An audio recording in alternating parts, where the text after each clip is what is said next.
Zee 24 तास एक पाऊल पुढे। केंद्रीय कृषी मंत्री शरद पवार यांनी बोलवलेल्या बैठकीकडे मराठवाड्यातील खासदारांनी पाठ फिरवली आहे। औरंगाबादमधील सर्वपक्षीय खासदारांच्या बैठकीला 3च खासदार उपस्थित आहेत। त्यामुळे दुष्काळग्रस्त जनतेप्रती खासदारांचं बेगडी प्रेम उघड झालंय। दुष्काळाच्या निधीबाबत मराठवाड्यावर अन्याय होत असल्याचा टाहो फोडणारे खासदार नेमक्या बैठकीच्या वेळी कुठे गायब झाले असा सवाल आता उपस्थित केला जातोय। या बैठकीला राष्ट्रवादीचे खासदार पद्मसिंह पाटील, शिवसेनेचे खासदार चंद्रकांत खैरे आणि काँग्रेसचे खासदार रजनी पाटील हेच फक्त हजर होते। हे 3 खासदार वगळता मराठवाड्यातला एकही खासदार बैठकीकडे फिरकला नाही। सरकारच्या नावाने खडे फोडणाऱ्या विरोधी पक्षांच्या खासदारांचीही अनुपस्थिती जाणवली। शेतकऱ्यांचा कैवारी म्हणणारे भाजपचे ज्येष्ठ नेते गोपीनाथ मुंडे हे सुद्धा बैठकीला दिसले नाही।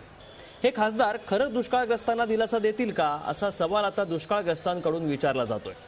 केंद्रीय कृषी मंत्र्यांकडे आपापल्या मतदारसंघातील दुष्काळी परिस्थिती या खासदारांना मांडता आली असती, मात्र या खासदारांनी ही संधी सुद्धा गमावली आहे। दुष्काळाचं खापर सत्ताधाऱ्यांवर फोडणाऱ्या खासदारांना जनतेच्या व्यथा कळतात का असा सवाल उपस्थित केला जातोय।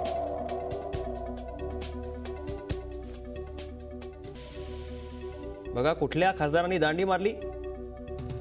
गोपीनाथ मुंडे शेतकऱ्यांचा कैवारी म्हणणारे ते गैरहजर होते। जयवंत आवळे काँग्रेसचे खासदार, भाजपचे खासदार रावसाहेब दानवे या खासदारांनी बैठकीला दांडी मारली। त्याशिवाय भास्करराव खतगावकर, सुभाष वानखेडे आणि गणेश दुधगावकर हे खासदारही या बैठकीला उपस्थित नव्हते।